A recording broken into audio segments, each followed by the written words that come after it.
Higher above the velvet sky, where silver clouds drifted like sleepy sheep, there lived a tiny star named Lumi.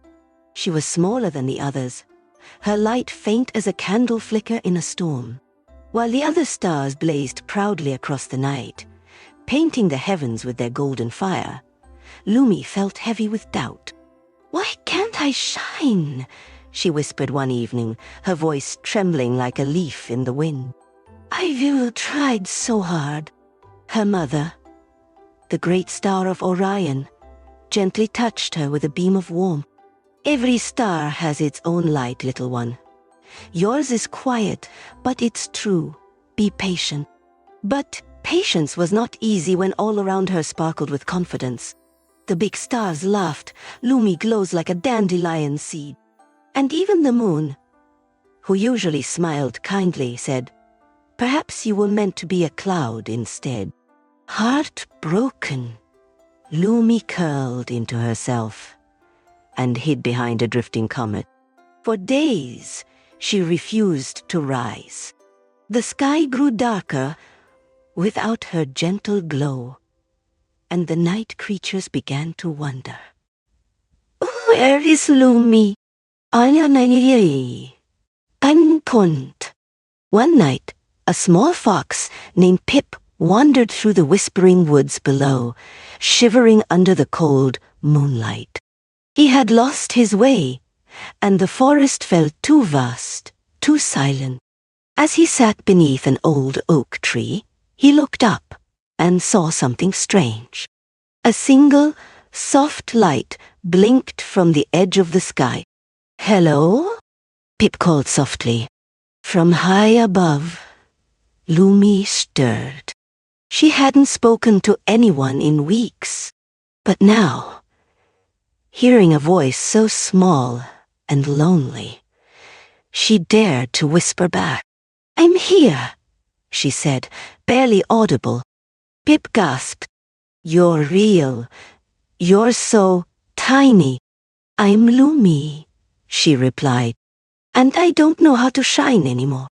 Pip tilted his head. "Then maybe you don't have to shine like the others. Maybe your light is just different."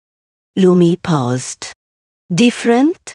"Yes," Pip said, hopping forward.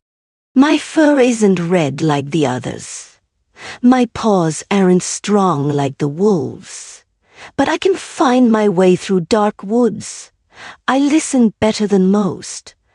That's my light." Lumi about that.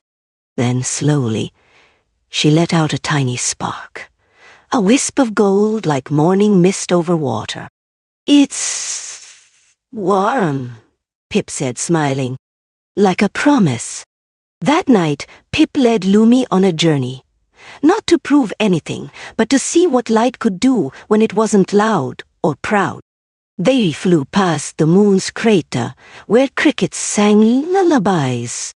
Lumi watched them tremble, in fear of the dark, though she sent down a soft glow, just enough to show them the path home.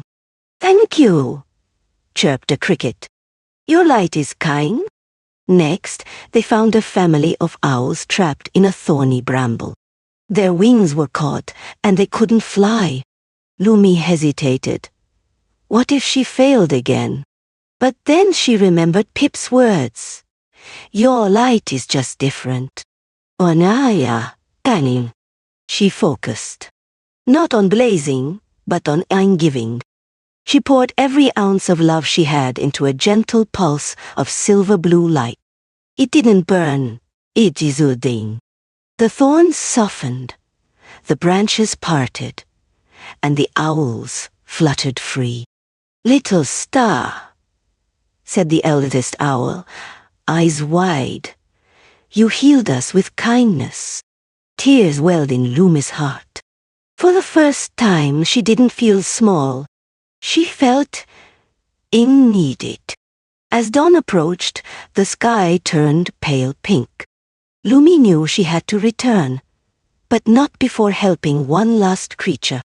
Below, a baby bird had fallen from its nest, unable to fly. Its feathers were damp, its tiny body shaking. Lumi hovered close. "Don't be afraid," she whispered. "I'll help." This time she didn't try to be bold. She simply stayed near, glowing softly, warming the air around the bird. She hummed a song her mother used to sing, the one about stars dreaming of Earth. The bird opened its eyes. It blinked.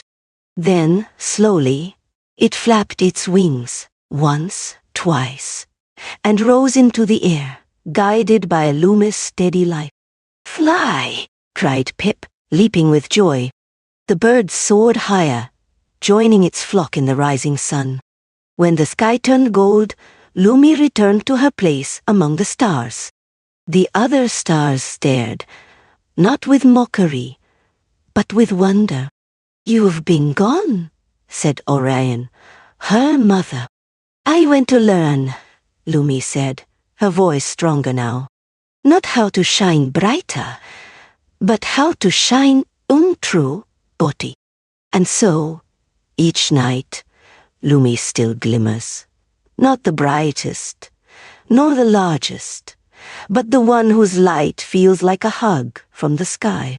The fox Pip never forgot her. Every year, on the longest night of winter, he climbs the tallest hill and looks up, whispering, "Thank you, little star." And somewhere above, a soft golden spark twitches, like a heartbeat. Comme morale, true light doesn't come from being the biggest or boldest, but from shining with kindness, courage, and the quiet strength of being yourself.